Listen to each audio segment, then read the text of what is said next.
Hello folks, Dave Lawrence here, ready to do another cycling review about cycling shoes, and I'm just slurping on a little bit of coffee here. Oh, that's good coffee. Man, I'm just going to set off to the side for now, but boy, this is my brain on coffee. And doing this video for all you folks out there that like to ride hard, fast, and continuously. And in that effort, I'm just wanting to do some information about cycling shoes, and also as a word of information to those of you who are avid cyclists riding hard, fast, and continuously is please be safe. Be safe, don't hurt yourself or your neighbors while you're riding. So on to the shoes. I'm going to do a little bit more follow-up on the Mavic Galibert shoe, as us Americans like to say it. And I think in French they pronounce it Galibier, which is a mountain somewhere in the Alps. So this shoe, I rode it about 4 times, about 20 miles each ride. It's a nice shoe. Didn't quite work so well for me because of the toe box shape.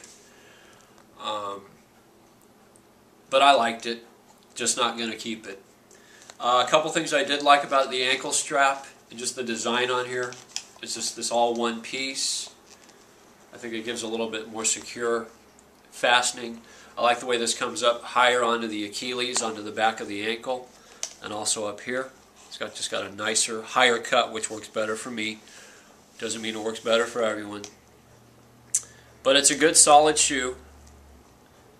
A good light shoe. I like that about it too. And I wanted to also just show the tongue. I don't know how much of that you can see here.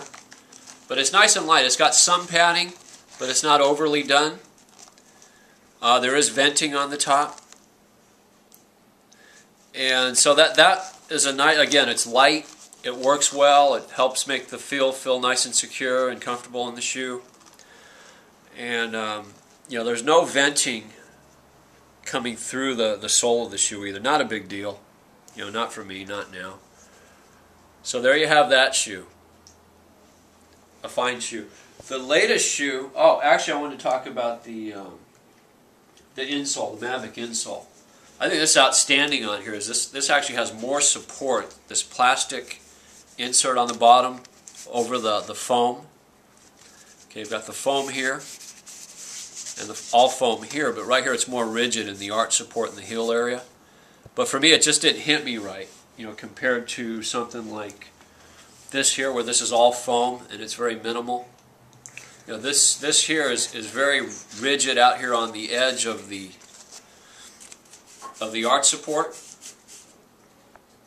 and this foam it's not real foamy, you know, as far as softness goes. And that came in this shoe, in the Northwave Typhoon. So a note of difference here just on the cut, how this comes up on the Achilles and up here under the forefoot. Different than what you see on the Mavic here. A difference in that cut. So that's just a matter of what you're used to or what you're more comfortable with and how that comes up. Okay, this on the Northwave we've got this different ratchet system. One different thing on here, a couple different things, is you've got this step-by-step release where on the fly you press this once and it releases one ratchet at a time, one notch at a time. So that's nice for on the fly adjustment on the bike. Okay, and then the release over here. All fingers and thumbs, mostly thumbs. This Velcro, this is something that is different compared to the Mavic shoe. You can adjust this for, you know, different riders have different preferences as to how tight they want this to fit. So you can go out, in addition to using your ratchet mechanism, you can adjust this Velcro on this top strap. And then I just wanted to also show the tongue on this. I open all this up. The tongue on here and the padding. This has a little bit more padding on the top of the tongue than the Mavic shoe. And again, we got the mesh on the top, some perforations up here. You know, more perforations here. Venting on the back of the heel cup. Venting under here right at the bottom of the foot on the shoe, behind the cleats, and right up here in the front on the toe cap. So lots of venting in this shoe, lots of perforations. So I imagine that's going to keep the foot nice and comfortable, especially on a long, hot ride. And I mentioned this is the footbed that came with this shoe. But I swapped it out on the first ride, the only ride I've done. After the ride, I switched it out to this body geometry insert was in my old shoe. I've yet to do a full ride in this shoe with this insert. But notice this has a lot more arch support, at least in my opinion, compared to this one, the standard insert. Okay, and I think I like a lot of what Specialized talks about as far as their arch support and their what do they call it, the metatarsal button, which helps to keep your toes relaxed and spread apart as you ride rather than getting cramped and all bunched up. So I think I'm using this for that reason. And that came in this shoe, my old shoe. Specialized body geometry entry-level shoe with the 3 Velcro straps, which work real nice. Actually, I might actually go to a shoe that has 3 Velcro straps. So again, you notice here what I'm used to, the way this cuts up higher onto the arch, more like the Mavic,